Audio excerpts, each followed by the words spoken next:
Dr. Pat Baccili and Transformation Talk Radio. You're listening to an encore presentation from the Transformation Talk Radio Network. Hi, welcome. This is Dr. John DeMartini. This is one of the most amazing and inspiring shows that you can listen into. If you want to be on the edge of your seats, if you want to open up your heart, if you want to expand your mind, and you want to meet incredible people, stay tuned because you're just about to experience a transformative radio show that will change your life. And you're listening to the Dr. Pat Show that's coming up right next. Welcome to the Dr. Pat Show. Talk radio to thrive by. Powerful, inspiring, and coming to you live, bringing you stories of people like you and me, busting through and living life full out. Get ready to dare to wonder what your life would be like if you knew you could not fail. Hey, everybody, welcome. It's so great to have all of you tune us in and turn us on. We are excited about this 11 o'clock hour on Friday. And yet at the same time, we certainly miss Christine Upchurch. I think all of us do. But for those of you out there, it is so exciting to honor all of you and the journey that you said yes to. And that is such an important thing for me to remember to do. It never gets old on me. 20 years next year, and it's still not old on me that you're the best audience on the planet. There's by far the best. And special message, right? Let's give a special message, if we could, to Susie Hutchins, right? Who sent us the card. You ready for this, Benny and William? Here we go. Susie, in your honor, I bought new rubber for my table tennis bat. In your honor, thank you for encouraging me to keep playing. See, I think my guest is like, am I on the right show? Who are these people?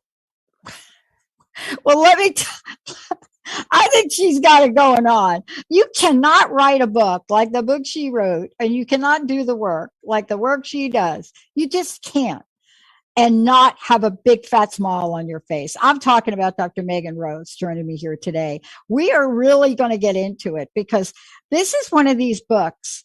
Benny, I read all the books, right? Benny, William, you guys know I do that, right? Yeah. But every once in a while, you get a book that you just need to keep close to you, right? It's one of these books that you pick up and you read it and you're like, what? Spirit marriage, intimate relationships with otherworldly beings. Now, I'm reading this book. And I got taken back in time. And Benny, I don't remember the year. I don't think you do either. But I got taken back in time to the first workshop Dr. Jean Houston did in her new leadership platform. So we were the guinea pig people. And a woman that I love, even in spirit, Dr. Angela Sarian, the time she was on the earth, became my mentor. But this was my first initiation. I had been initiated in vision questing, but this was my first initiation into what Dr. Megan Rose is writing about here, right? And the foreword is written by Orion. But what I want to say about this is the minute we realize and are willing to put down, I don't want to offend anybody, but I'm just going to talk to myself. The minute that I was willing to put down my arrogance and my ego, to think that the only thing that there was for me in accelerating and ascending was my earth skin. The minute that I could take that thought and say, you may not be your earth skin, Pat, but what about spirit marriage? It's such the idea is mind-blowing, and yet go back thousands and thousands of years and the stories we tell and visions and amazing things that we have seen and written about. I mean, seriously, every mummy movie that was ever generated had to do with this, right? So it's in our pop culture, but Dr. Megan Rose is going to talk to us about it's now everywhere. So what I love about this is she actually studied where I really wish I would have studied. She studied at Eat West Psychology. She's got a doctorate in that, California Institute of Integral Studies. And I'm not even going to get into all of that. But the minute that I read the book, I thought, oh, she has been initiated. She helps initiations. She is all about being that fantastic Shakta Tantric practitioner. She is a senior seer. She is. When I looked at all of that and I picked up the book, I thought, am I going to be speaking with Earth Skin, Dr. Megan Rose, or spiritual entity, Dr. Megan Rose? Dr. Rose, great to have you. Wonderful to be here. Guess what? You get both. I hope they told you that we do have a little fun here. I hope Gail and folks have just said to you that we talk about the serious nature of things, but we also really look at the multidimensional nature of spirit. Yeah. And if you grew up in certain religious practices, maybe you grew up with the idea that spirit was dark and punishing. Maybe that's your experience. Or maybe you grew up with the idea that there is an exploration and a practice and something that's highly relevant when we think about these connections we have. So why have we, for so long, avoided the conversation about spirit marriage? Oh, it's a great question. I mean, there's a lot of layers there, I think. Yes.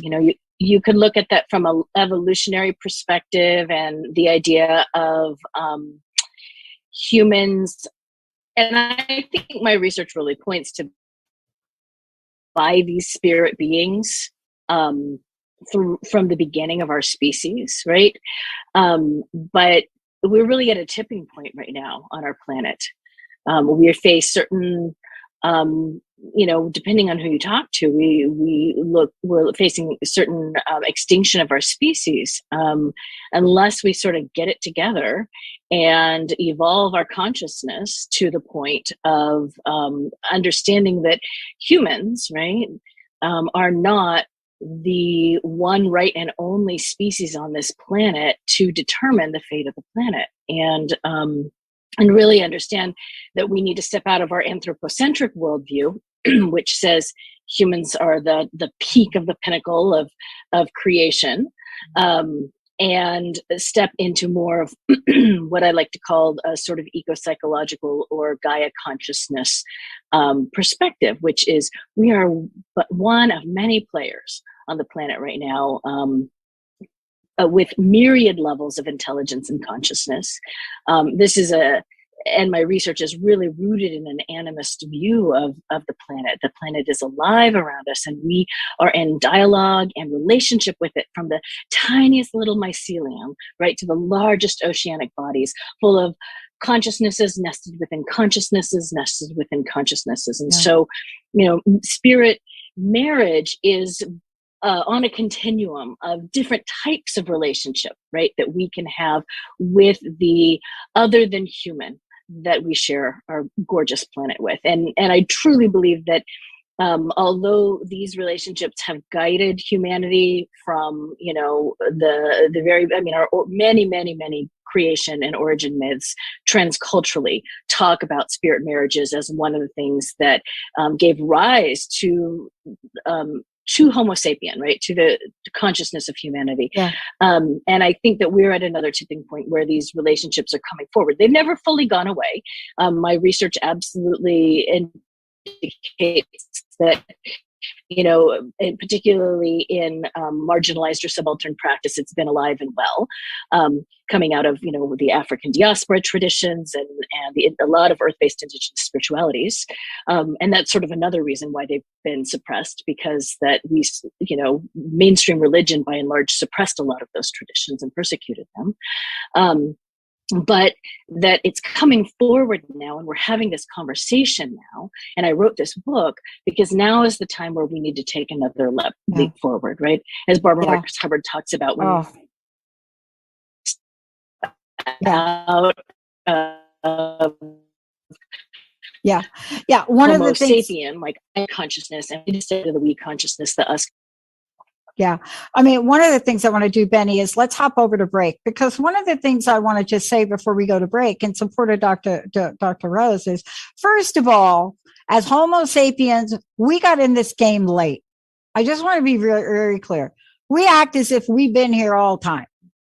Like we act as if the earth popped up and then like we came next. Oh no. Oh no. That is not what the science will tell us, right? Many iterations of things happen. And I will say this before we go to break, that this is prevalent in our pop culture and we just don't know it. Now, how do I know that? Okay, because I just get plugged in. But two things I want to leave you with for break. One, nobody can tell me that Greta Thunberg did not pop out of that womb being a young child growing into a young adult of consciousness and is so attached to the energies and the spiritual nature of the planet, even death threats to her and her family would not stop her. The second thing I want to say is when I asked Sister Michael Anthony and Bishop, I'm just going to call him Bishop Jones in Catholic boarding school, if they were married, what do you think they said to me, this wild child in Catholic boarding? What did they say to me? And then what did I say back to them? Let's take a short break. Dr. Megan Rose is here. We got so much to cover in this book. You know, her studies and her research, just fascinating. That's how you know when you've been called to do something. And then you step into the full blossom of what that is. Let's take a short break, everybody. We'll be right back.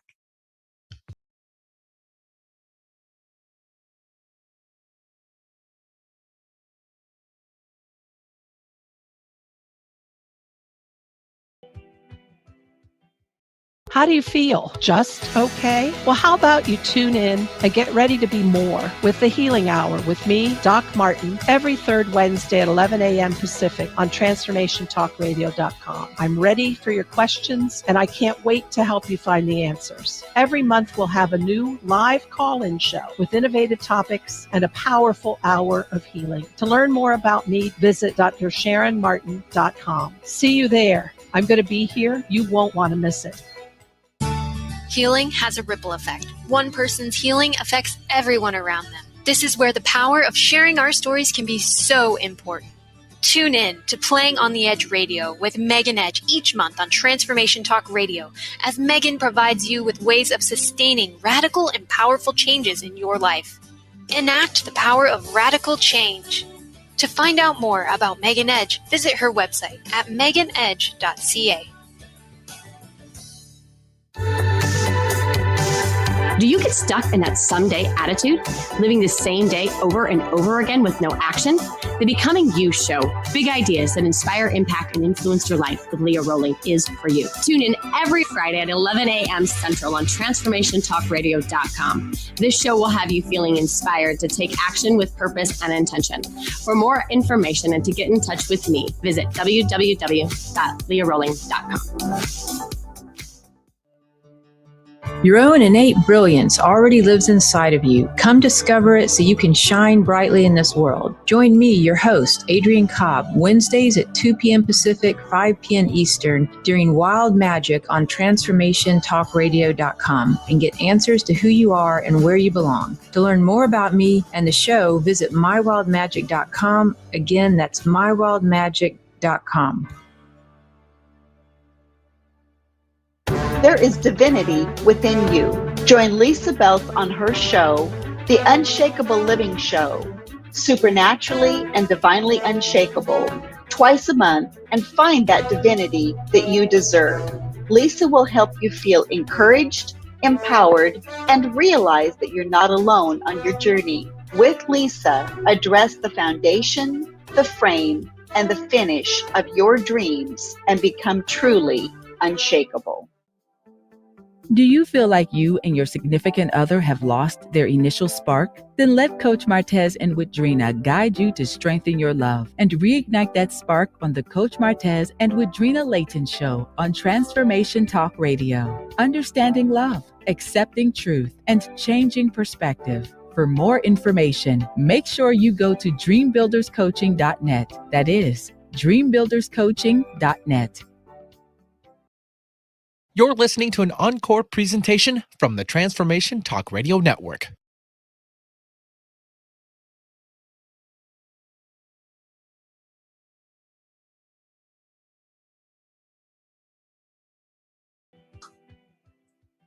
Hey, everybody, welcome back. It's so great to have all of you tune us in and turn us on. Dr. Megan, before we jump ahead, tell people how they get a copy of this book and how they find out more about you, if you don't mind. Yeah, absolutely. So Spirit Marriage is available at all major booksellers, online, and hopefully getting into stores. Although I guess it would be at some of the smaller stores because some of the larger booksellers don't have physical locations anymore. Yeah, that's true. And then also you can find out more about me at drmeganrose.com. And you can also go to spiritmarriage.com, and there's a website just for the book. There's a couple things in the forward I want to start with, and then I want to answer that question of what I said, the way Sister Michael Anthony answered it. There's a statement in the forward of the book that is by Orion. It's finally the time is now. The bottom line is that humans are moving rapidly into an age of expanded and fluid states of consciousness, and we must perceive the invisible relationships between visible things if we are to grow with our own destiny. We are human becoming. We are not finished growing in our understanding of healing, the intimate workings of our planet, the causes and cures for maladies likely induced by human technology, and actions that impact nature in ways we cannot see. See, this is like a statement of warning and yet a statement of hopefulness. Now, let's get to pop culture and let's say a little bit about religion. When I asked Sister Michael Anthony, of course, I'm very young, should have never been in the Catholic boarding school, but I asked them, are they married? Like, my dad was getting, right, the whole thing. And their answer was interesting to me. And I believed it. And I actually still believe it to this day. And the answer was, I'm married to God. That was the answer back then when I was a child. I don't know what the answers now are in the practice of Catholicism. But you understand that at 6 years old, nobody told me that they couldn't be married to God. Hence, here we go. Right? And that may seem like a benign example, but it's a very important example to make in one of the largest groups out there that believe that. And unless they've changed the thing like they did, eating meat on Friday, they changed that. But unless they change this idea, this is embedded. Yeah. And why is that okay? But other forms that you have in the book, not? There you go. I mean, that's the age-old question, right? I like to say it's a big one. I like to say that it is the practice that is hidden in plain sight, right? Yeah. Which is one of the headings within chapters in the book. Hidden within plain sight. It is there. We know about it because of the Catholic tradition of the nuns and the priests marrying Jesus or marrying the church. And that is, you're not the only person to have a monastic say that.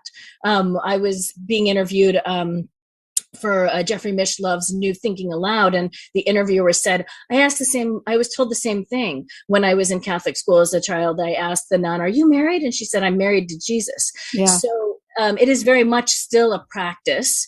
And an understanding that it is a bonded commitment. And in their case, it tends to be more celibate. Although if you go back a few hundred years and look at the Beguines, it was decidedly not a celibate practice, meaning there was erotic encounters that were happening between the monastics and Jesus. And so, what I like to say is, within the purview of Christianity, Christianity has said, well, if you have contact with our group of spirits, you're okay.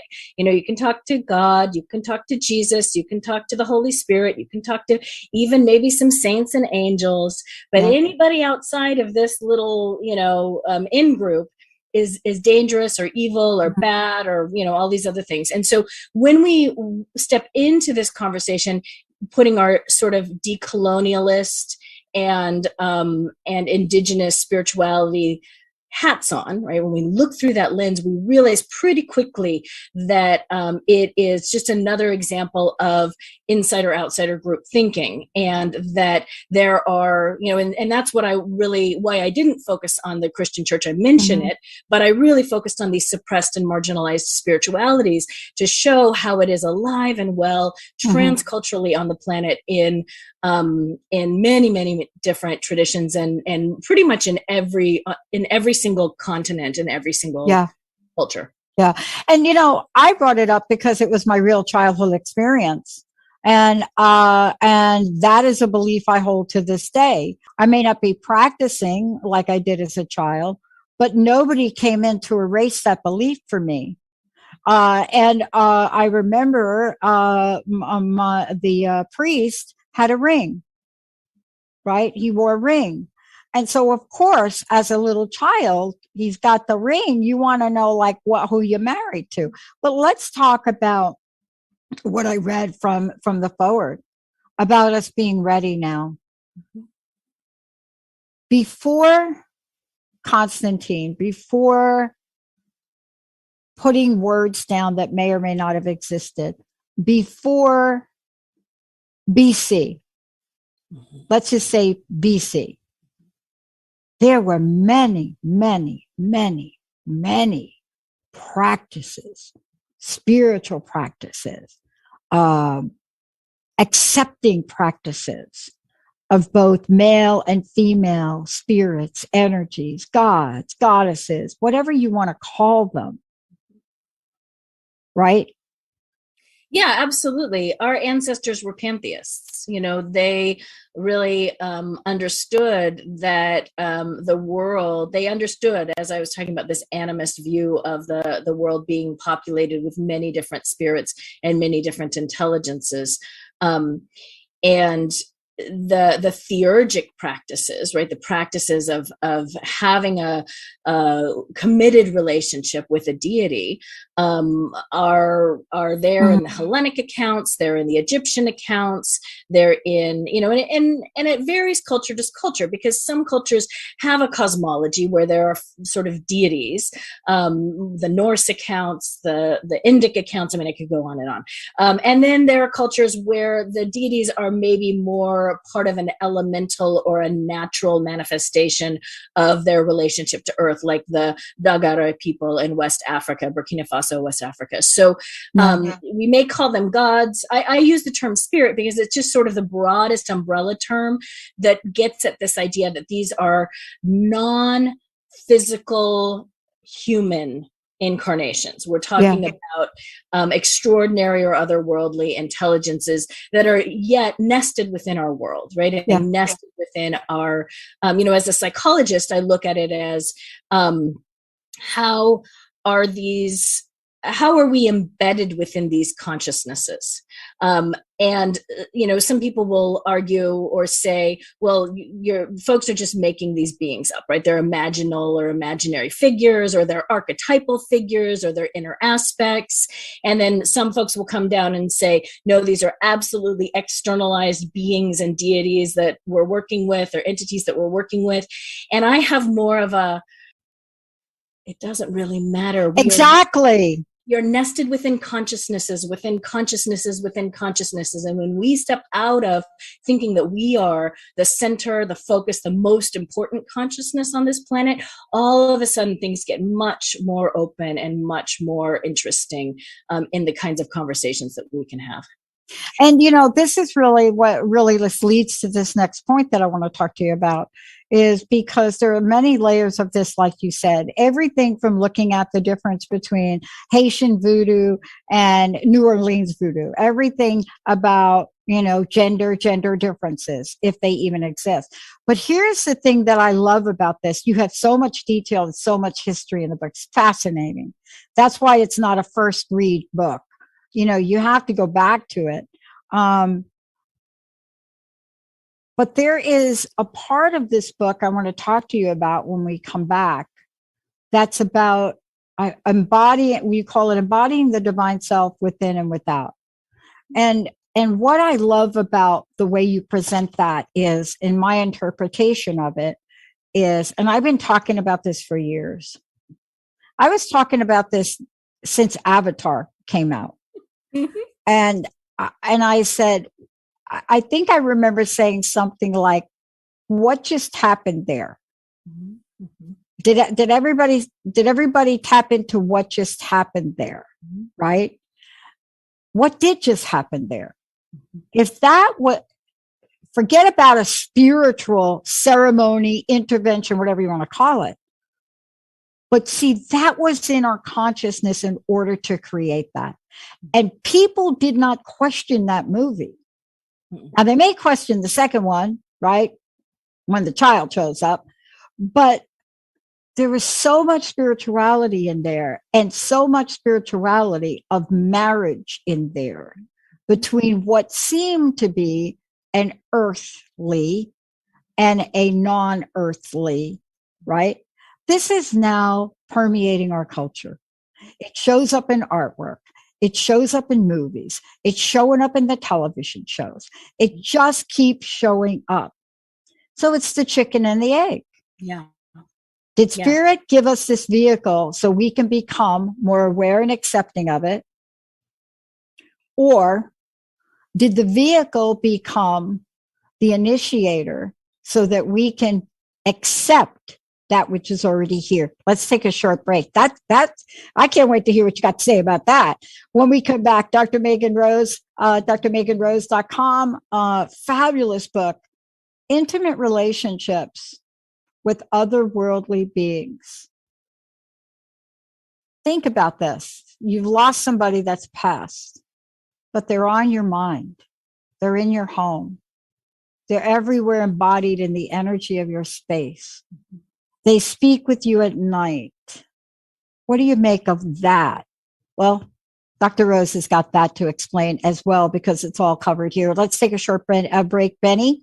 William will be right.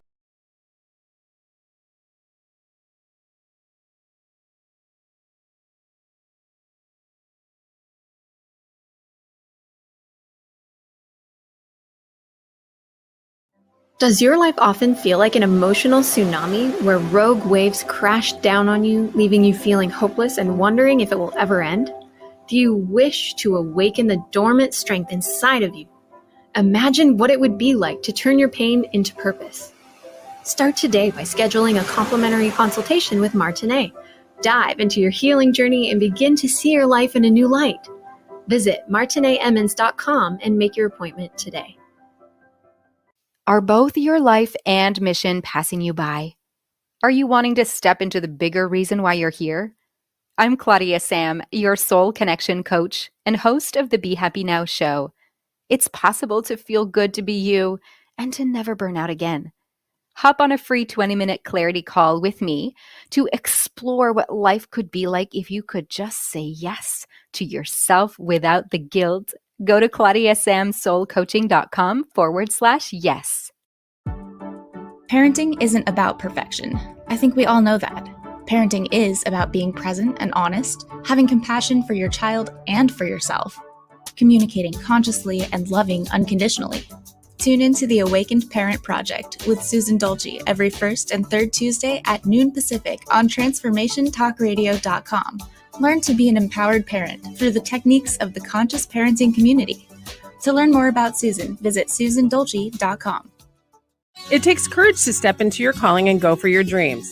Sabotage monsters can get in your way, preventing you from reaching your potential. You can choose to struggle alone, or you can choose community and support, someone to walk beside you, meeting you where you are. If you are ready to make real and lasting change, Coach Christine Clark is here for you. Find out more about one-on-one coaching and group programs with Coach Christine at sunglowtransformation.com. Are you wondering who you are meant to be in this ever-changing world right now? Kelly Kay is a certified new paradigm multidimensional transformation energy healer ready to assist you in this transformative process of expanding your consciousness. She helps you transmute your wounds and traumas into healing, growth, and wisdom, resulting in self-empowerment and freedom from fear. Visit enlightenedmedicine.com to learn more. You're listening to an encore presentation from the Transformation Talk Radio.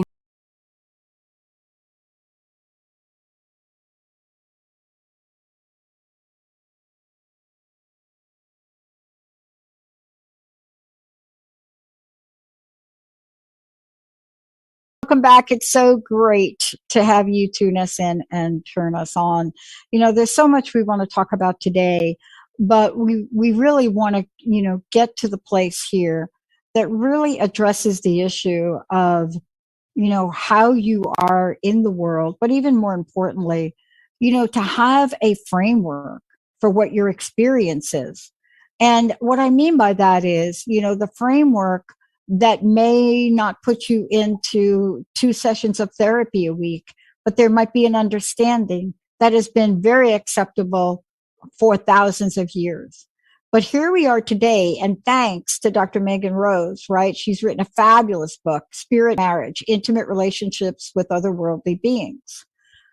We see this play out in our pop culture. As a matter of fact, it played out before it was even our pop culture. There were so many records that have been indicated, whether they're glyphs, whether they're other things that have indicated that there's something in us as humans that enables us to go to the level of consciousness where we believe so strongly in that level of evolution.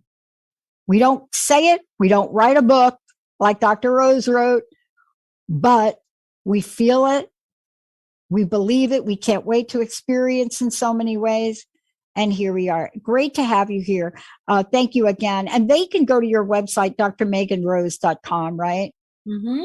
Learn Perfect. about me, and spiritmarriage.com is more about the book. I was asking the chicken and the egg question, and really it's really one of these things. Einstein talked about it a lot. Mm-hmm. And he crossed the bridge of science and spirituality when he started to talk about imagination. Mm-hmm. And he started to talk about imagination as very, very powerful. Yes, information is powerful, but he started to talk about imagination. And, he never really got to take it to quite that next level. Neither did Jung. But here we are today where we have the technology to represent imagery and vision and visions and consciousness and imagination to the point where it's really hard to tell people that that particular spirit that just showed up on the big screen doesn't really exist. Mm-hmm. Right? Yeah, it's interesting because, if I put my esotericist hat on for a moment, there is this idea of the imaginal realm, or the realm sometimes called the astral realm or the Akashic realms. And they're sort of precursory to physical reality. And they're where we practice or work things out or structure things or plan things. And it's pretty much accepted that in at least more of an indigenous or eco-spiritual worldview, that is real, right, as our physical world. It's just not, it doesn't have the same shaping and forming. What sometimes, if we want to look at it through a scientific lens, the 5th dimension or the 6th dimension and beyond, right? It's not bound by space or time like we are. And there is all sorts of interesting things that manifest in those realms. And one of the things that happens in those realms is contact with the imaginal, or with the inspiring, the intelligences that inspire us. Plato and Socrates, right, talked about the daimon, the guiding or the tutelary spirit that inspired someone to write a play or a poem or sing a song or form a culture, right? And these spirits and our relationship with them can become very, very bonded. Socrates was so bonded to his daimonic intelligence that, he wouldn't make major life decisions without its input, right? Without its guidance. And so, it gave rise to the idea of a genius, right? And Orion talks about this in his foreword as well, that the genius is what arises from that love space, or from that intimacy, right, between the human and these extraordinary intelligences. And spirit marriage is simply stepping into a devotional relationship, a committed relationship. There's lots of different instances of channeling and mediumship and communication with otherworldly beings through prayer or ritual, or other altered states of consciousness, whether in trance or in the dream state.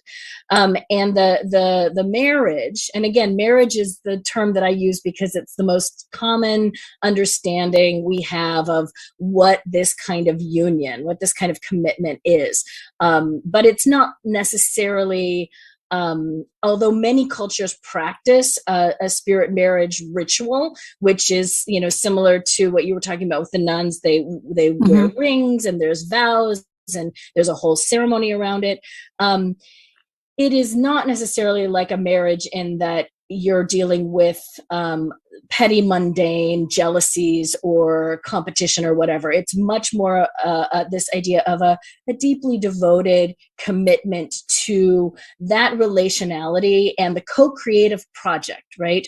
We talk about all these works of fiction and art and inspiration that arise, and typically they arise because that there is a individual who's inspired by some sort of numinous or extraordinary intelligence that moves through them. And, lest you think that it's just in the realms of, art or esotericism, Carl Jung had a very, very powerful daimonic intelligence, Philemon, that he attributed all of his major theories to.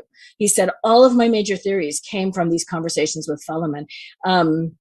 And Rudolf Steiner, right, the anthroposophist, said that all of his teachings came from his relationship with these extraordinary beings that he, and interestingly enough, in both of those cases, the families and the followers sort of suppressed those teachings. Yeah, exactly. Well, Jung admitted that. And I've talked about this a lot. There's this buried letter between Bill Wilson and Carl Jung, and Wilson waited 30 years to get back to Jung to thank him for literally creating the foundation of all 12-step programs, by the fact that he really pointed to that the only thing that could help the alcoholic was the spiritual experience. That letter got built. It got buried. And, it showed up in certain historical archives of the 12-step programs. But now the internet, right? And then the letter comes up, and you can read in the letter where Jung is admitting he could have done more. He really talked about the spiritual experience, and he could have done more. But he didn't talk about it as something that is out of the realm of the everyday person. He talked about it as, this process that every single one of them must have at some level. And I find it fascinating that we're so quick to put boundaries and restrictions on things, right? Yeah. Even what we think about, even the idea that something exists that we cannot see, but is guiding us, right? Mm-hmm. Well, and, we here in the West are suffering a sort of under the past, few hundred years of rationalist scientific thinking, right? This sort of scientific materialism that says if you can't break something down to measurable bits and bytes, it doesn't exist. And that is a very Western worldview. You step outside of, really the United States and some of the, more Western oriented cultures, and every other culture on this planet has much deeper, much more animistic tendencies.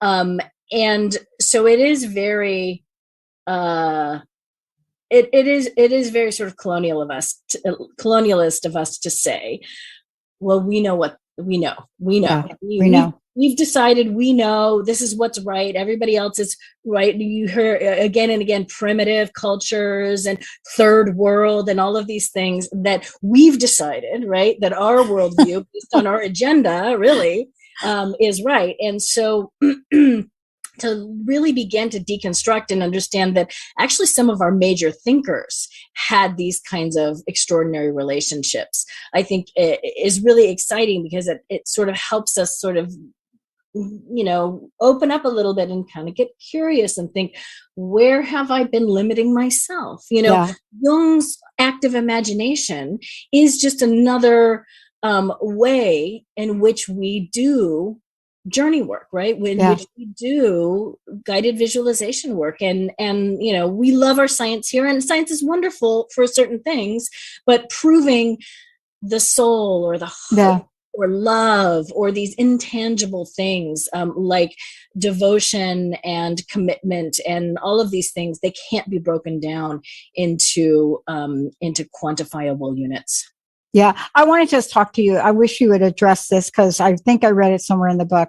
It's really fascinating that it says children and we grow up, especially in today's world where there's so much about superheroes, supernatural. I mean, it is not the exception as it was a while ago, right?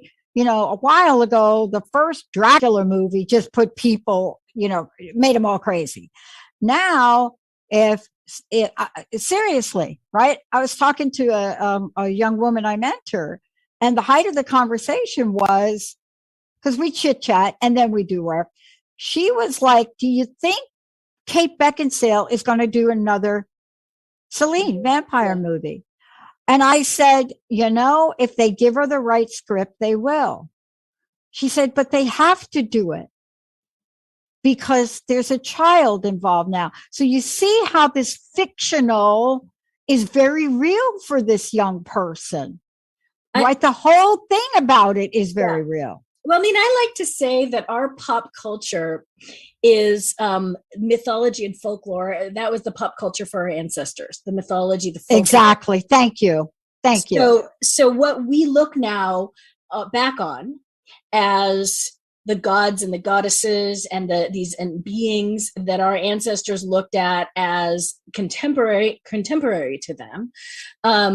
I like to think that, anthropologists, religious studies scholars, 200-300 years from now, or maybe even 1,000 years from now, will look back on this time and look at Superman and Batman and all of these different extraordinary characters, right, that we fill our lives with and that we spend so much time and energy devoting attention and worship in a way to. Even our rock stars, even our celebrities fall under this category, and that they will say, oh, those were their deities, right? And there's a way in which, so that sounds, like, oh, well, then that's just goofy. That doesn't make sense. But there's actually, if you think about it, there is something that is being teased out through these stories, because that the writers of many, let's just take the comics, for example, they're pulling from mythologies, they're pulling from archetypal figures. And so whether a being shows up as, a Superman, I mean, they're very they very skillfully crafted Superman as a Jesus figure, even in, the more recent Superman movies with Henry Cavill, where he's in the sky looking like a Jesus hanging on a cross. I mean, that blew my mind when I saw that, because I was like, there you go. He's an extraordinary being that comes from another planet, that is raised in the human framework, but is not, but has these divine powers. And so, I do have clients that reach out to me and say, so I think I'm being contacted by this deceased rock star. I don't know what to do about it. And yet, I know that spirit marriage is a thing. And I know that marriage within the purview of spirit marriage, you can be married to a beloved dead and a beloved ancestor.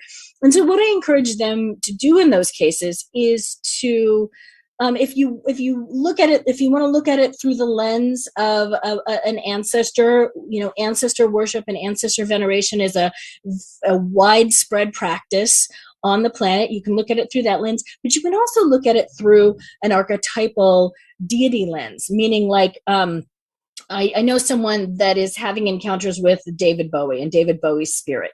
And I was like, to just bring in the divine self, I was like, who do you think David Bowie's divine self was, right? Who do you think his archetypal spirit? And they're like, oh, it was totally Hermes, right? Hermes, the hermaphrodite, the trickster, right? The shapeshifter, this energy that is, both masculine and feminine and an androgen. And they're like, I think I'm having a relationship with Hermes via this Bowie figure, and it can be a both and, or it can be that that deity archetype is flowing through to you and getting your attention in that kind of a way. And I love that you're talking about that, because I think no matter who you talk to, I think on the face of the earth, they will tell you that some information entered their consciousness. They're not quite sure who or how, may have come from a song they heard. Hello, you hear a song, and then what do? You wake up and you think, oh my gosh, I left my car running. Really? How did you get? But we do. I want to get to, I know we have a few minutes left. You bring us full circle. You give us so much to really think about and look at, and you explain it. But you talk about the future and the future of spirit marriage. I'm curious, from your perspective and where you sit, how much progress have we made in acceptance here? Because there, at some level, we're infiltrating the consciousness of generations to come through the way we're projecting books, imageries. I mean, who didn't want to marry Voldemort? I'm just kidding. I had my moments. But do you know what I'm saying? Yeah, right. I mean, that was a character, right? And really presented a very spiritual character, maybe dark, but spiritual. But tell us about the future from where you sit. Where do you see us going? Well, I think that, a lot of people will ask me, okay, well, I don't have a spirit that is asking to marry me, because that is usually sort of the protocol for this. The spirit or the deity will appear or to you or to another person, like a mentor or a spiritual teacher of yours, and say, I want to marry so-and-so. And if that's not happening, that does not mean that these practices aren't applicable to you. We all have a divine self, right? We talk about archetypes, we talk about tutelary and familiar spirits, and we all have these beings around us, whether we're sensitized to them or not. And so we all have a divine self that we are here to express qualities of, and that co-creative project that we could potentially do with them.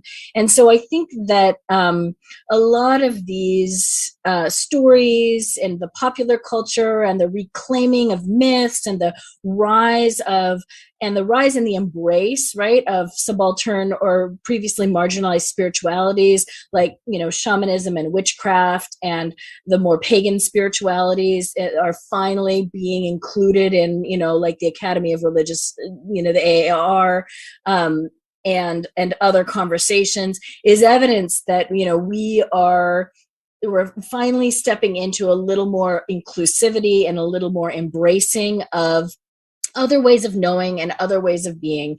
And spirit marriage is still on the margins, right? It's still a very transgressive and very sort of head scratching practice for a lot of people, even within paganism, even within earth-based spirituality, Right. unless you're raised like in a tradition like voodoo, where from a very early age, that is, just part of the waters that you swim in. I mean, that's a practice front and center in those traditions. But in a lot of pagan circles, it's still like, oh, we don't do that. We don't marry the spirits. And I think that is sort of a leftover of number one, not really knowing the prevalence of the practice, and so it kind of scares people a little bit.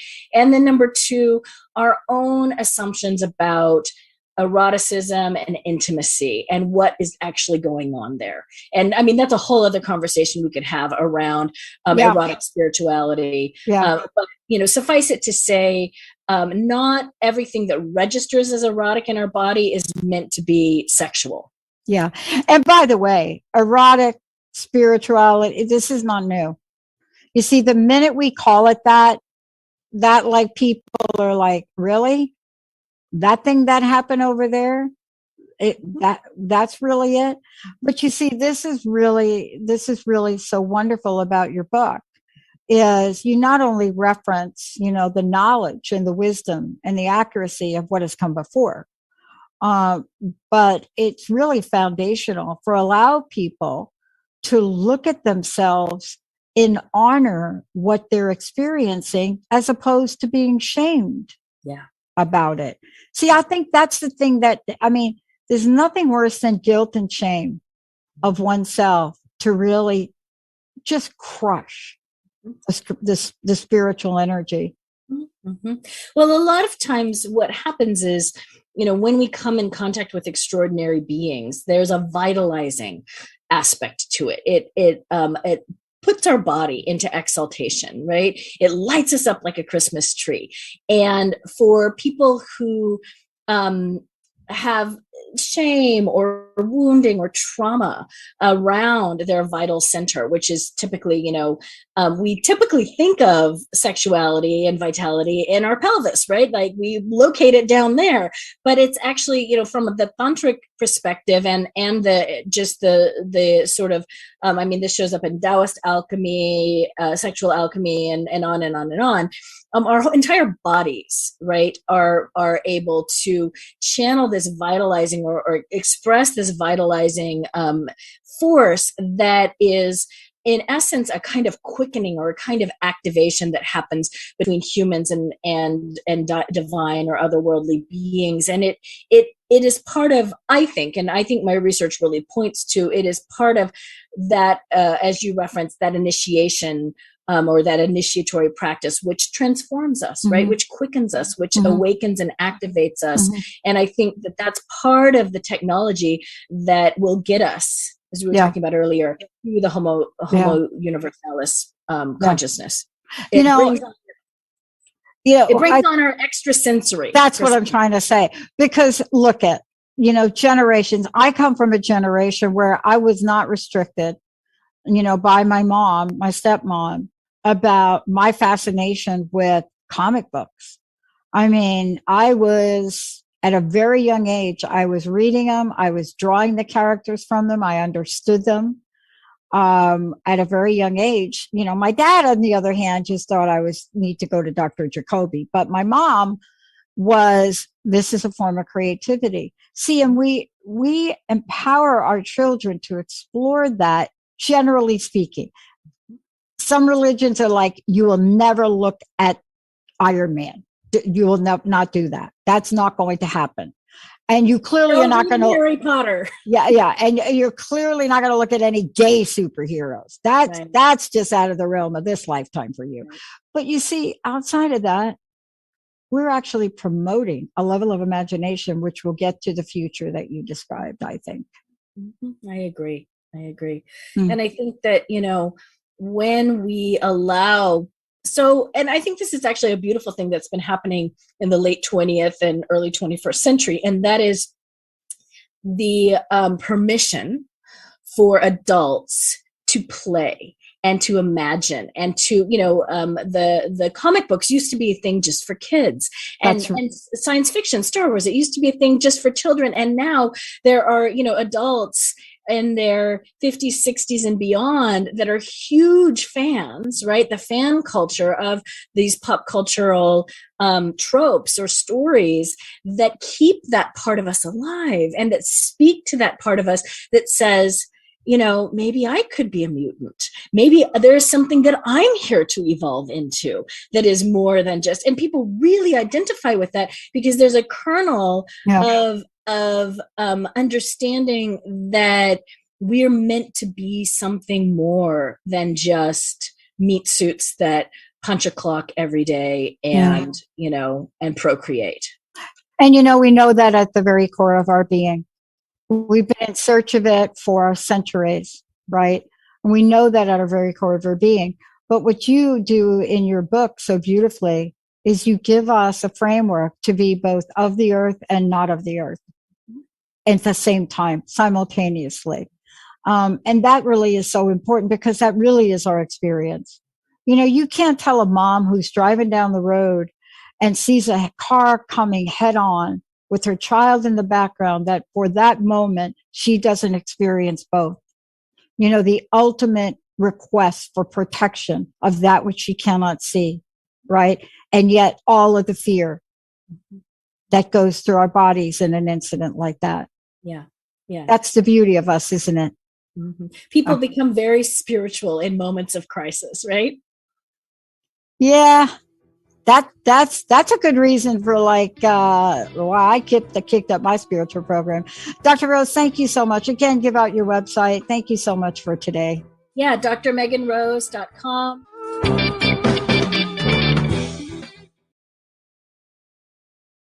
The views expressed on this program are those of the host, guests, and callers, and not necessarily those of KKNW, its management, or other advertisers. Contests are the responsibility of the host of this program and not KKNW. This is Alternative Talk 1150 AM.